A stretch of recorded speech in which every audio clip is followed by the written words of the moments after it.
95 வயதான மூதாட்டி 2 நாட்களாக வெள்ளத்தில் சிக்கியிருந்துள்ளார்.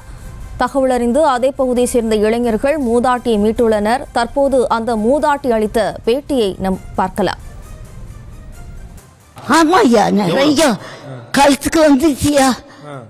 அப்புறம் ஐயா ஒரு பால் பாக்கி கொடுத்துட்டு போனாங்க.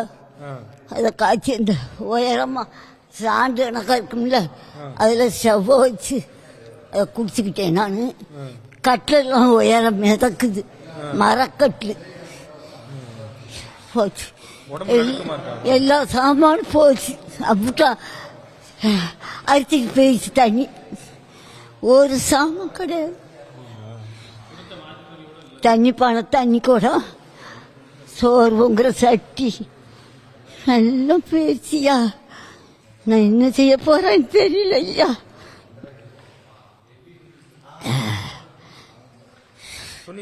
துணி நிறைய அரிச்சிட்டு போயிடுச்சு. இன்னும் 2 துணி பெட்டிக்குள்ள வச்சிருக்கேன். சேவை பூரா தண்ணி மிதக்குது. தண்ணியில இருந்தேன், வேற வழி இல்லை. அதான் அந்த நடுக்கம். நேரத்துலேருந்தே ஒன்றும் இல்லை எனக்கு. நேரத்துலேருந்தே ரொம்ப சீரழிஞ்சுக்கிட்டு தான் இருக்கேன். உட்கார இடம் இல்லை. தண்ணிக்கு ராத்திரி தண்ணிக்கு கட்டிலுக்கு உயர 1 முழம் வந்துடுச்சு. ஒரு இடம் இல்லை.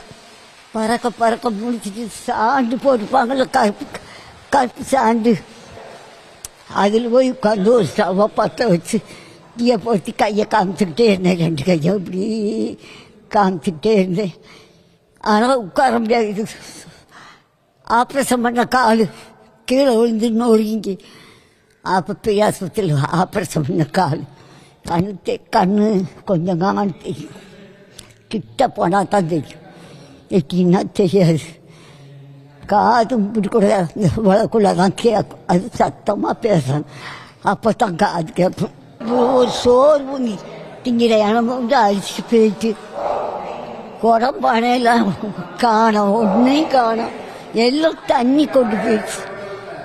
என்னத்தை நான் கேட்க, என்னத்தை சொல்ல ஐயா, நான் என்னத்தை சொல்ல.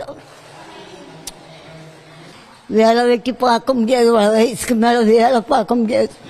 2 வீட்டில் வேலை பார்த்தேன், இப்போ முடியலை, எனக்கு வேலை பார்க்க முடியலை. தினமும் கஷ்டத்தான். ஒரு நாள் பொழுது ஒரு யோகம். ஆமாம்,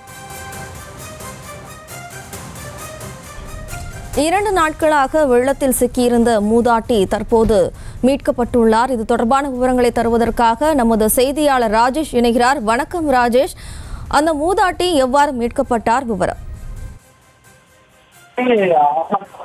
தூத்துக்குடி மாவட்டத்தில் பல்வேறு பகுதிகள் தற்போது மழைநீரில் சிக்கியிருக்கக்கூடிய நிலையில் கந்தசாமிபுரம் பகுதியில 97 நாட்களாக மழைநீரிலே சிக்கி அவர் அந்த வீட்டிலே தனியாக வசித்து வருகிறார். 2 நாட்களாக அவர் வெளியில எங்கும் செல்ல, தொடர்ந்து அவர் வீட்டிலேயே இருந்து வந்த நிலையில அக்கம் பக்கத்தில் இருந்தவர்களும் வேறு பகுதிக்கு சென்று விட்டிருக்கிறார்கள். அதாவது மழைநீர் அதிகமாக வந்துவிடும், இங்கே இருந்தால் ஆபத்து என்று அவர்கள் அக்கம் பக்கத்து வீட்டாரும் சென்று விட்ட நிலையில் அந்த பாட்டி மட்டும் வீட்டிலே தனியாக இருந்திருக்கின்றார். 2 நாட்கள் நடுங்கியபடி பசியில் குளிரிலே அவர் இருந்திருக்கின்றார். விவரம் அறிந்து அந்த பகுதியை சேர்ந்த இளைஞர்கள் சிலர் அந்த மார்பளவு தண்ணீரிலே இறங்கி அவர் வீட்டுக்கு உள்ளே சென்று அவரை மீட்டு கொண்டு வந்து தற்போது அருகில் இருக்கக்கூடிய சர்ச் ஒன்றிலே அவரை அமர வைத்து கிட்டத்தட்ட 1 மணி நேரம் ஆன பின்னர் கூட அந்த பாட்டியினுடைய அந்த உடல் நடுக்கம் என்பது குறையவே இல்லை. ஈரமான துணியை உடுத்தி இருக்கின்றார். அவருக்கு போர்வை கொடுக்கப்பட்டு தற்போது அந்த பாட்டி சாப்பிடவில்லை என்றும் பிஸ்கட்டோ கொடுத்தால் நன்றாக இருக்கும் என்று அந்த இளைஞரிடம் கேட்டிருக்கிறார். அவர்களுக்கு தேவையான அந்த உணவு என்பது தயார் செய்யப்பட்டுக் கொண்டிருக்கிறது. அதே போல அந்த பாட்டியினுடைய அந்த உடல் கம்பளியால் சுற்றப்பட்டும் கூட 1 மணி நேரம் ஆகியும் அந்த கை நடுக்கம் என்பது குறையவில்லை. அந்த பாட்டியினுடைய கை பார்க்கும்போது அதிக நேரம் மழை தண்ணீரில் இருந்து